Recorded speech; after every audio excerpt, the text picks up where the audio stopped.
Sistema respiratório humano. O sistema respiratório humano, a gente deve considerar dois tipos de respiração, que é a respiração celular, e aí a gente já viu que a respiração celular é a respiração que acontece dentro da célula com oxigênio que entrou através da respiração pulmonar. Então, a respiração pulmonar, ela envolve todos aqueles órgãos do sistema respiratório e a entrada de oxigênio dentro do corpo do indivíduo. Os componentes do sistema respiratório humano são cavidades nasais, tá? Duas, a boca, porque a gente também consegue respirar pela boca, faringe, laringe, traqueia, brônquios, bronquíolos e alvéolos. Esses três últimos, brônquios, bronquíolos e alvéolos, formam o que a gente chama de pulmões. E aí eles são englobados por uma membrana. Aqui à esquerda dá pra gente ver a imagem dos pulmões. Okay? São dois pulmões e eles ocupam a parte da caixa torácica. Se a gente tira esse revestimento, né, a membrana que reveste o pulmão, dá pra gente observar algumas estruturas. Né? Dá para observar, por exemplo, aqui os brônquios e os alvéolos. Claro que são estruturas bem pequenas, e aqui, como está ilustrado, dá para a gente observar. Mas na realidade, essas estruturas aqui elas acabam muitas vezes até se confundindo com o próprio tecido, né, que reveste o pulmão. Temos aqui também a traqueia, que é essa região, é um canal que leva oxigênio até os pulmões, e tem aqui a região da laringe.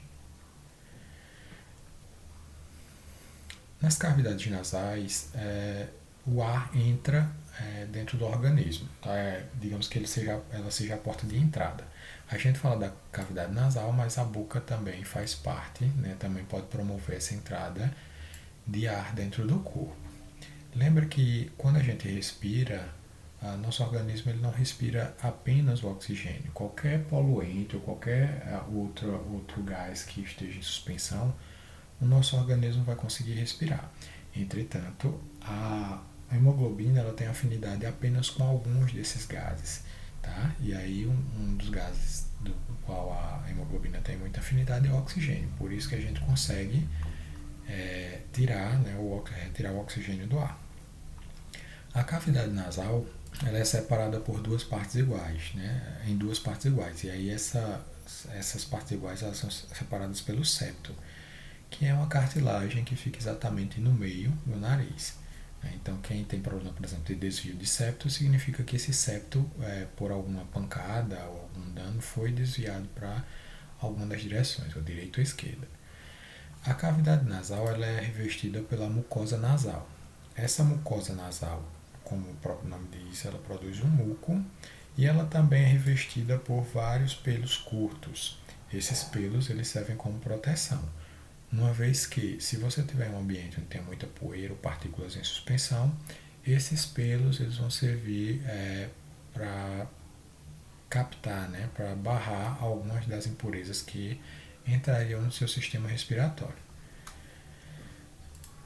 O nariz ele é totalmente cartilaginoso. Se você observar, por exemplo, o crânio de uma pessoa, você vai observar que no lugar do nariz não há osso. Né? Isso ocorre porque o material cartilaginoso ele se decompõe com mais facilidade. Né? Então, ele vai se decompor e vai ficar apenas a estrutura óssea.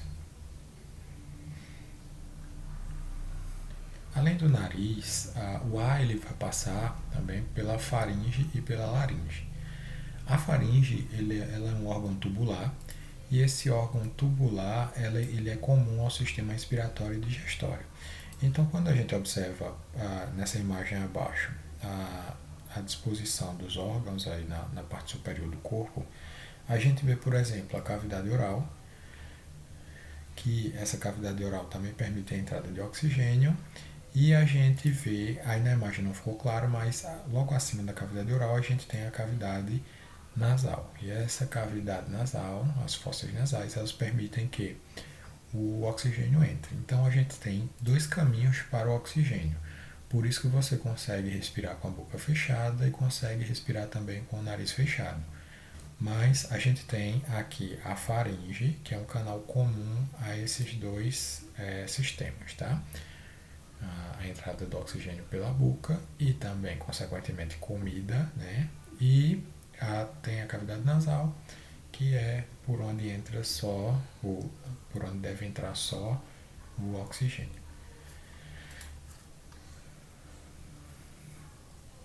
Logo abaixo, você percebe que a gente tem o esôfago. O esôfago é o canal por onde desce o alimento e tem também o canal que desemboca na traqueia. E a traqueia deve passar apenas o oxigênio, tá? O ar que a gente respira. Na passagem da traqueia, a gente tem uma região que é chamada de laringe. Então a laringe ela funciona como uma válvula, tá? Uma válvula para impedir que o alimento ele possa entrar na traqueia, né? Entrar nas vias respiratórias quando você está comendo.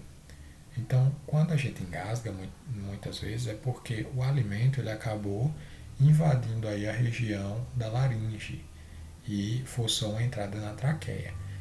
Ah, Como resultado, a gente tem espasmos, tosse normalmente, até que o alimento saia dessa região e vá para o esôfago, que é o percurso natural dele.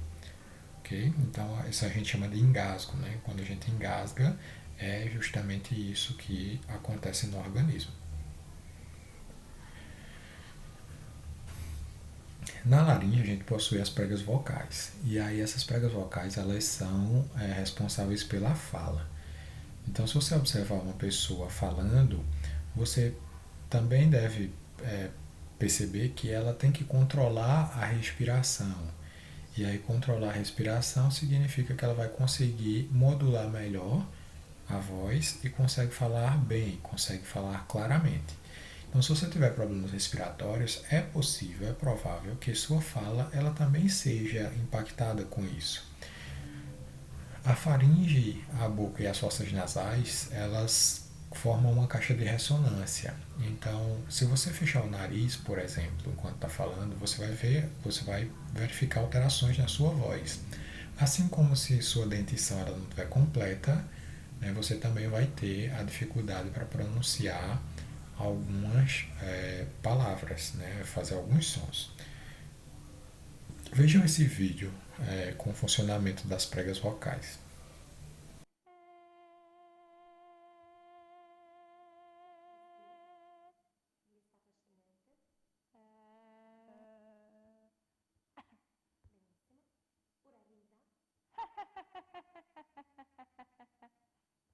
Vocês percebem que essas pregas vocais elas vibram, né, em conjunto e abrem ou fecham para produzir os sons e permitir nossa comunicação.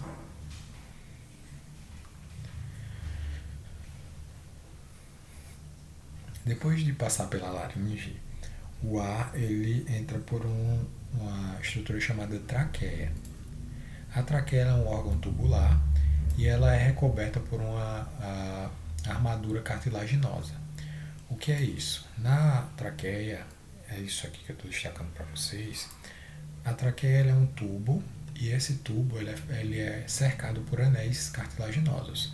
Isso é muito eficiente porque esses anéis cartilaginosos dão resistência a esse tubo e impede que ele feche com facilidade. Se a traqueia não fosse formada por esse tipo de tecido, provavelmente qualquer coisa que ficasse, apertasse ou ficasse sobre o nosso pescoço, com a menor força, né, o menor peso que colocasse sobre a traqueia, ela ia fechar e impedir a respiração do indivíduo. Então, o objetivo dessa armadura cartilaginosa é justamente manter a traqueia sempre aberta. Dando prosseguimento, o ar quando desce pela traqueia, ele passa para os brônquios. E aí os brônquios a gente tem aqui destacado na imagem de baixo. Os brônquios são essa bifurcação que existe logo após a traqueia. Os brônquios eles são formados pelo material semelhante, né, pelo material semelhante à da traqueia. Esses brônquios, eles têm, a única função real deles é justamente essa, distribuir, né, o oxigênio, o ar que a gente respira, para os dois lados, né, os dois pulmões, pulmão direito e o pulmão esquerdo. É, esses brônquios, eles bifurcam mais. Quando eles bifurcam mais, eles ficam mais finos e longos, e aí eles vão ser chamados de bronquíolos. Na extremidade desses bronquíolos, a gente tem os alvéolos, que é a estrutura que realmente consegue tirar o oxigênio do ar e coloca esse oxigênio para dentro do sangue. Na imagem da esquerda aqui vocês veem uma traqueia. Claro que essa aqui ela já está foi removida, então ela perde parte da coloração natural. Mas a gente consegue observar aqui que dá para ver os brônquios, tá? A gente vê os brônquios e os bronquíolos, que estão circulando os bronquíolos, e a gente vê aqui os brônquios direito e o brônquio esquerdo.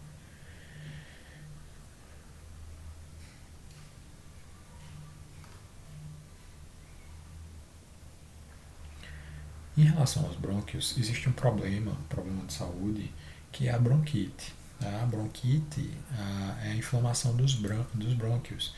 E aí esses brônquios, quando eles inflamam, eles dificultam a passagem do ar até os pulmões. E aí gera sintomas como, por exemplo, a tosse e como, por exemplo, falta de ar. Aqui na imagem a gente observa o pulmão com um brônquio inflamado, então a pessoa que tem bronquite está durante a crise de bronquite, tá? Ele está bem inflamado, e aqui tem um brônquio normal. Então vocês percebem que ela realmente fecha bastante, diminui bastante o calibre e prejudica a respiração. A bronquite ela é normalmente relacionada a doenças como, por exemplo, alergias. Tá? Você tem uma alergia nas vias respiratórias que acabam aí gerando a inflamação desses brônquios. Amidalite pode ocorrer também por conta de inalação de substâncias tóxicas, como, por exemplo, o cigarro, né? Contaminação com fungos, vírus ou bactérias. Tudo isso pode gerar um quadro de bronquite ou até uma bronquite persistente.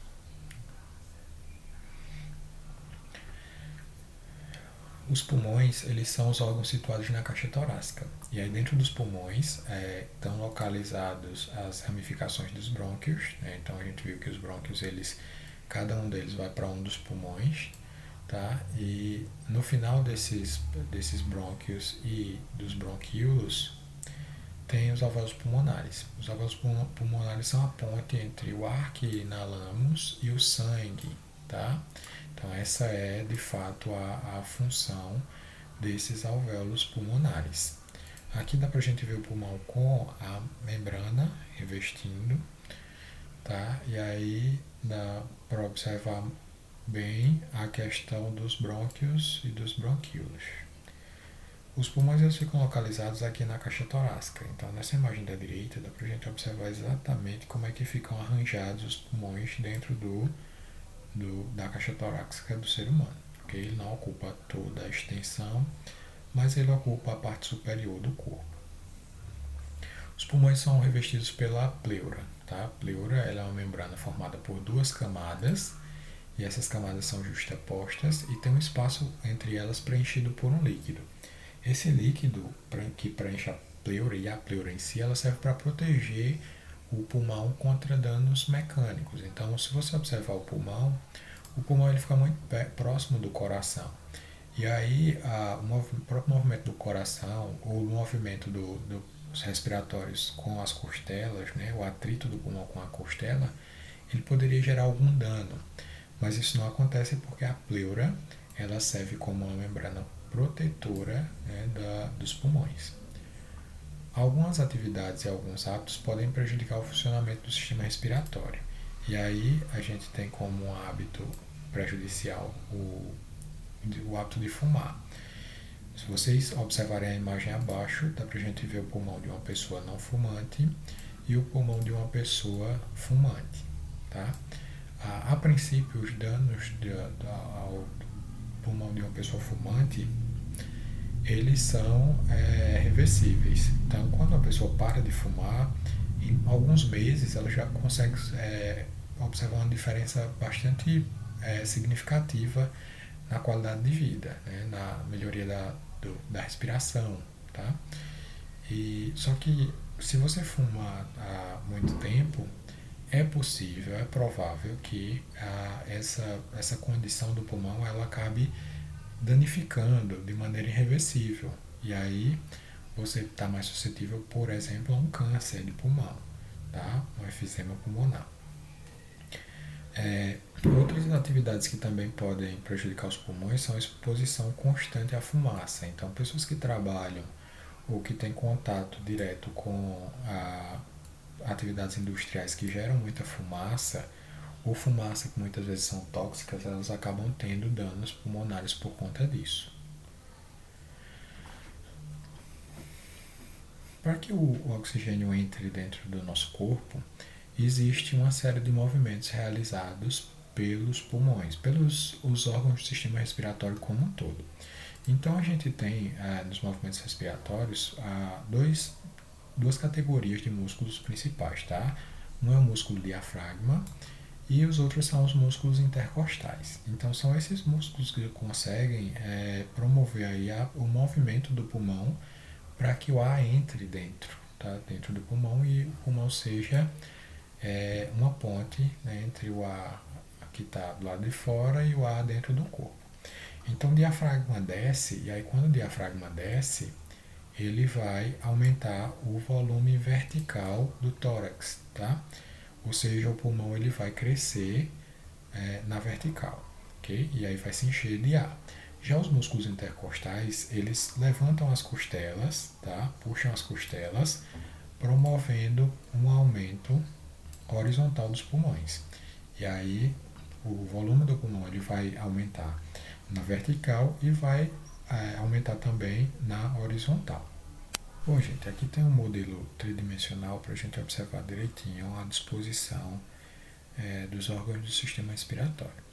Então, quando a gente considera o sistema respiratório, o primeiro passo para que o oxigênio entre dentro do nosso sistema respiratório é usar as fossas nasais, tá? Como eu falei, a boca também serve para isso, mas o que faz realmente parte do sistema respiratório são as fossas nasais.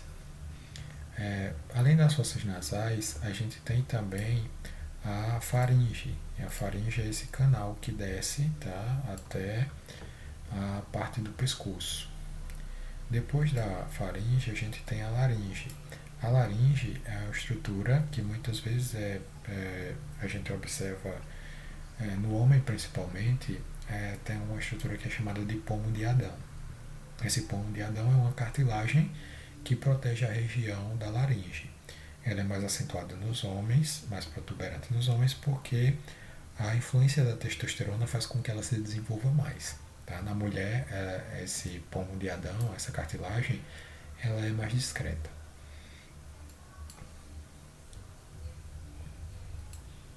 A gente tem mais abaixo, a gente tem a traqueia, e aí a traqueia bifurca em brônquios, que depois bifurcam em bronquíolos. Na extremidade dos bronquíolos existe os alvéolos pulmonares. Tá? Aqui na imagem a gente só está vendo brônquios, bronquíolos e alvéolos, mas é interessante a gente também destacar que essas estruturas são revestidas por uma camada, tá? E aí essa camada forma os pulmões, que são dois e eles têm aproximadamente o mesmo tamanho, ok? Lembrando que o coração ele fica nessa região central e logo abaixo a gente tem os órgãos do sistema digestório. Aqui nesse modelo eu coloquei as costelas, né, a parte do sistema ósseo, tá? E coloquei também o diafragma, onde vocês vão poder ver o movimento exato da respiração. Então, quando a gente observa o processo respiratório, dá para a gente ver o movimento do diafragma. Então, o diafragma ele vai puxar os pulmões para baixo e vai aumentar o volume dos pulmões, enquanto as costelas, tá, através dos músculos intercostais, os músculos não estão destacados aqui, mas são os músculos intercostais que puxam as costelas para cima, promovendo a, a subida, né, do tecido pulmonar e o aumento do volume horizontal.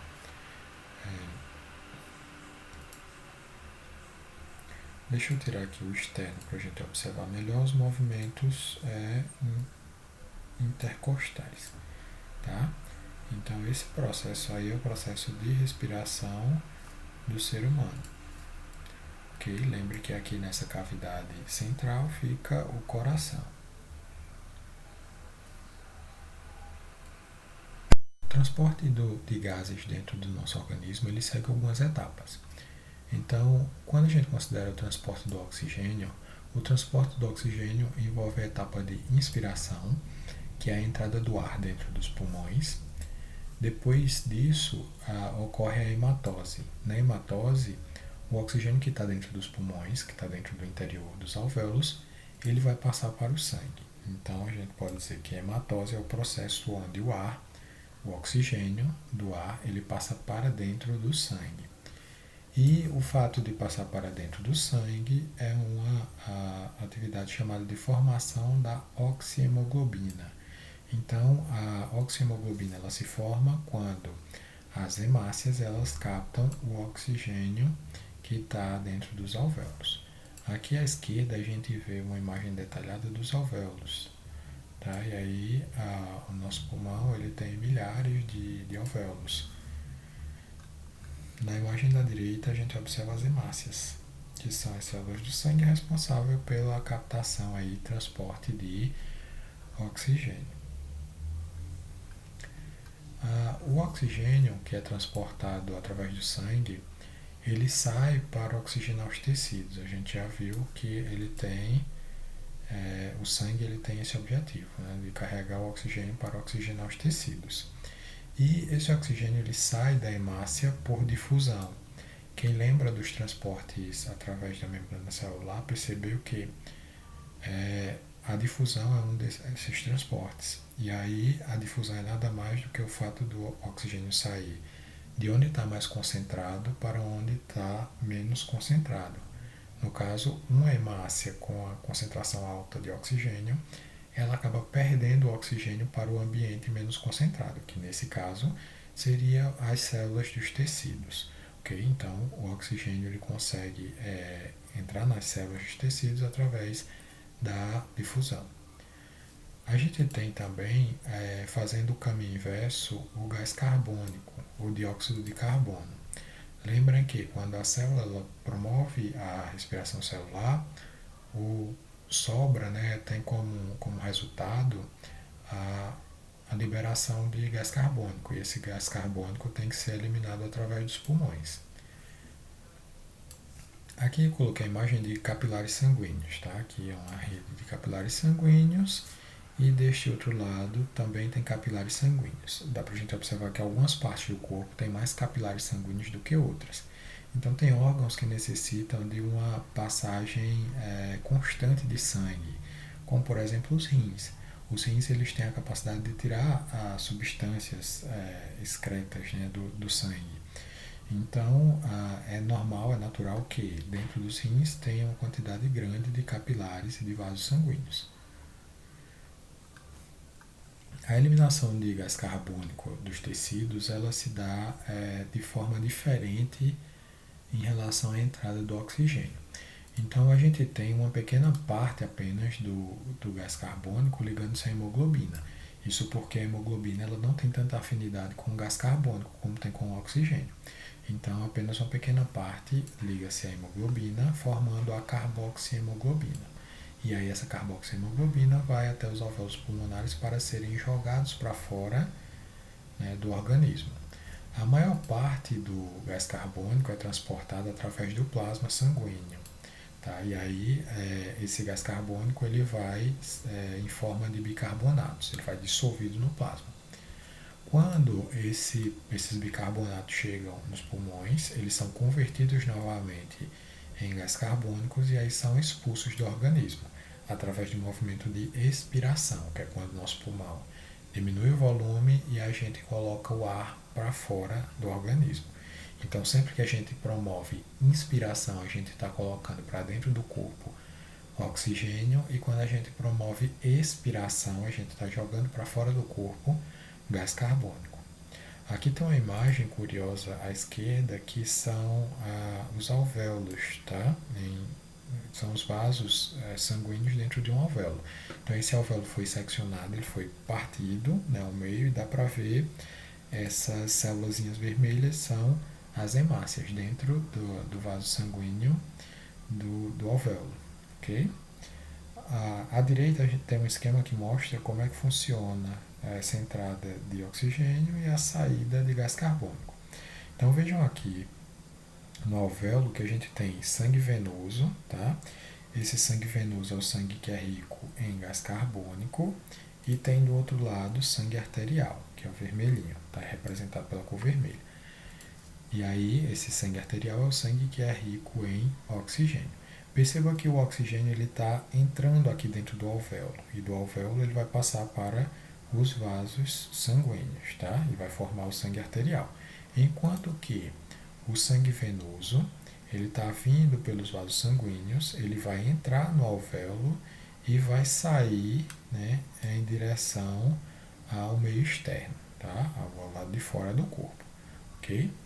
Aqui mais à direita a gente tem esse processo sendo detalhado, onde eu observo aqui a entrada de oxigênio dentro da hemácia e observo aqui saída de gás carbônico do sangue e da hemácia. A frequência respiratória ela pode oscilar durante o dia. Isso vai depender das atividades que você realiza ou até mesmo do estado emocional que você se encontra. Como a maior parte do gás carbônico é dissolvido no sangue através de ácido carbônico e bicarbonato, toda vez que você para os movimentos respiratórios, o seu sangue fica mais ácido. E aí, uma proteção natural do organismo faz com que o bulbo assuma o controle da musculatura e você volta a fazer os movimentos respiratórios. Um exemplo disso é que você nunca ouviu dizer de alguém que se matou, conseguiu suicidar prendendo a respiração, né, por conta própria, sem presença de algum objeto, porque é óbvio que você até se engasgar, né, você interrompe ali o fluxo respiratório e você pode morrer em consequência disso. Mas apenas prendendo a respiração isso não é possível. Por quê?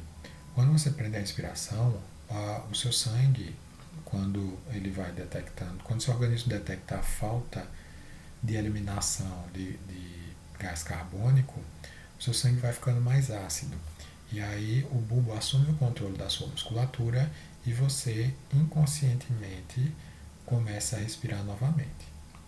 Quando você passa, por exemplo, por uma situação de afogamento, o que ocorre é a mesma coisa. Uma vez embaixo d'água, você obviamente prende a respiração, mas chega um momento que o seu organismo ele vai ficar, o seu sangue ele vai ficar tão ácido que vai fazer com que o bulbo libere a musculatura do sistema respiratório para fazer os movimentos respiratórios. Quando você está embaixo d'água, você vai acabar engolindo, né, e respirando água, e obviamente a gente não consegue tirar o oxigênio dentro da água e acaba muitas vezes morrendo afogado. Coloquei aqui nessa imagem da esquerda um carro e coloquei embaixo a palavra monóxido, tá? Monóxido de carbono. Monóxido de carbono é só o CO, não aquele CO2. CO2 é dióxido de carbono. Então, esse monóxido de carbono, ou conhecido pela sigla CO, ele tem uma afinidade muito grande com a hemoglobina. De modo que, se você tiver em um ambiente fechado, tá? Ou se você tiver em constante contato com o monóxido de carbono, você pode acabar morrendo asfixiado, tá? E aí, o que ocorre é o seguinte: o monóxido de carbono ele toma o lugar do oxigênio na hemoglobina, e aí se ele toma o lugar do oxigênio, você não consegue, né, fazer os processos de respiração celular, e você vai acabar ficando inconsciente e vai morrer ou pode morrer em decorrência disso. A frequência respiratória, normalmente a gente mede em movimentos respiratórios por minuto, tá? Então, quando você faz atividade física, essa frequência tende a aumentar, tá? E algumas pessoas conseguem treinar o organismo para diminuir a quantidade de oxigênio que necessitam. É uma atividade chamada de apneia, tá? Essa apneia, o mergulhador ele consegue ficar vários minutos embaixo d'água sem a necessidade de um tanque de oxigênio, sem necessidade de respirar. É uma atividade que deve ser executada por quem já tem muita prática, porque já ocorreram acidentes, tá? Acidentes fatais, com pessoas tentando fazer esse tipo de prática, até mesmo profissionais experientes. A gente tem aqui como fato curiosos, tá? Fatos curiosos, algumas reportagens que eu separei para vocês. Ontem, suíço bate recorde de 19 minutos embaixo d'água sem respirar, então é bastante tempo, quase 20 minutos sem conseguir, sem respirar. Mas a gente também tem situações trágicas, né? Como por exemplo essa aqui da morte de russa campeã de apneia, traumatiza a comunidade de mergulho. Tá? Ela já era bem experiente no que fazia, entretanto a gente sabe que o mar ele tem correntes, né, que podem realmente aí causar algum imprevisto nesse tipo de atividade, ok? Então, gente, era isso, tá? Sobre o sistema respiratório. Espero que tenham gostado e até a próxima aula.